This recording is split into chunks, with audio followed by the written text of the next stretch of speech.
पुण्यातील ससून रुग्णालय येथून आरोपी पळून जाण्याच्या घटनांवरून विधानसभेत काँग्रेस आमदार डॉक्टर नितीन राऊत यांनी सरकारवर जोरदार हल्लाबोल केला. ससून रुग्णालय गुन्हेगारांचे एक्झिट गेट झाले आहे का असा सवाल करत त्यांनी केवळ कनिष्ठ कर्मचाऱ्यांवर कारवाई करून वरिष्ठ अधिकाऱ्यांना अभय दिले जात असल्याचा आरोप केला व या प्रकरणात मॅच फिक्सिंगचा संशयही व्यक्त केला. रुग्णालयातील सीसीटीव्ही फुटेज सभागृहासमोर सादर का केले जात नाही, तसेच 12 वर्षांच्या मुलीवरील अत्याचार प्रकरणातील आरोपीला सामान्य वॉर्ड किंवा MICUमध्ये ठेवण्याचा निर्णय कोणी घेतला याची चौकशी करण्याची मागणी त्यांनी केली. त्यांच्या प्रश्नांच्या सरबत्तीमुळे राज्यमंत्री योगेश कदम यांना बचावात्मक भूमिका घ्यावी लागली. सातारा कारागृहातील त्रासामुळे आरोपीला ससूनमध्ये हलवले असल्याचे स्पष्टीकरण देण्यात आले. मात्र MICUमध्ये CCTV नसल्याच्या मुद्द्यावरून सरकारची बाजू कमकुवत पडल्याचे सभागृहात दिसून आले.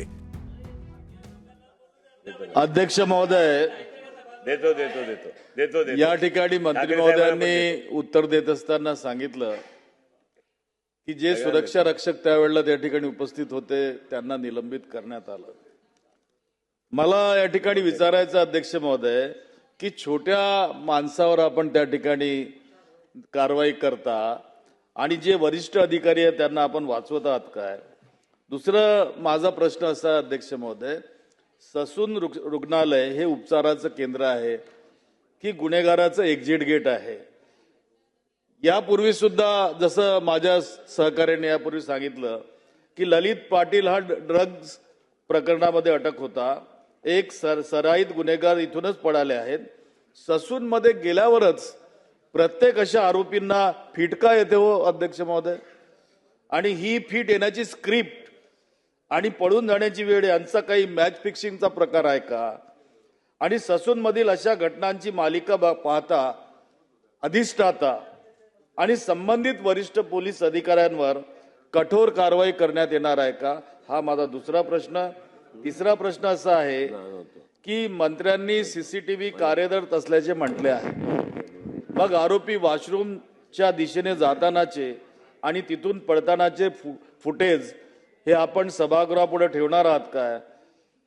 आणि नेहमी या ठिकाणी विचारलं जातं, शॉर्टमध्येच विचारतो की आपण या ठिकाणी सांगितलं की आम्ही स्वतंत्र त्यांच्या सुरक्षेची व्यवस्था त्या ठिकाणी करणार, पण उच्च सुरक्षा व्यवस्था ती वार्डामधला सिक्युरिटी वार्ड असं त्या ठिकाणी होणार आहे का? त्याची जी SOP आपण बनवणार आहात त्याच्यात या संवेदनशील प्रकरणासंबंधी प्रकरण लक्षात घेऊन आपण व्यवस्था करणार आहात का?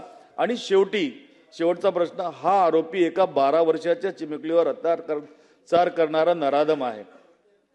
अशा गंभीर गुन्ह्यातील आरोपीला सामान्य वार्डमध्ये ठेवणे ही सर्वात मोठी चूक आहे आणि त्याला MICU मध्ये ठेवण्याची वैद्यकीय गरज होती का हे खरोखरच पाहिलंय का?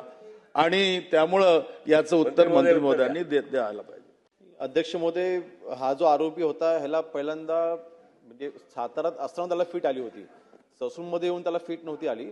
मुळात त्याला सातारा जेलमध्ये तो होता आणि त्याला मेडिकल ग्राउंडवरती त्याला इथे आणावं लागलं होतं.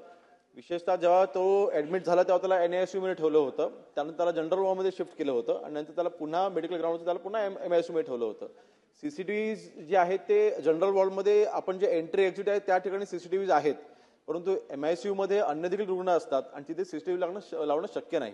म्हणून आतमध्ये CCTV नव्हते आणि त्याचा फायदा घेऊन तो तिथून पळून गेला होता. परंतु पळून जात असताना आपण मगाशी विचारलं की त्याचे मी पटल्यावरती ते ठेवीन का? नक्कीच हवं असं तर मी ते उपलब्ध करून देतो. त्याचे CCTV असतील तर अध्यक्षमध्ये आपण म्हणाल तसं आपण त्याच्यामध्ये नक्कीच कारवाई आपण करू. नाही, ह्याच्यामध्ये पोलीस चौकशीमध्ये जो कोण अंमलदार होता त्याच्यावरती जबाबदारी ही निश्चित गेलेली असल्यामुळे, कारण शेवटी रुग्णालयामध्ये ज्या अंमलदारावरती जबाबदारी होती त्याच्या सुरक्षिततेची त्यालाच आपण तिथे पोलिसांच्या चौकशीसाठी तो दोषी ठरलेला असल्यामुळे आपण त्याच्यावरती कारवाई केलेली आहे. सिद्धार्थ शिरोळे.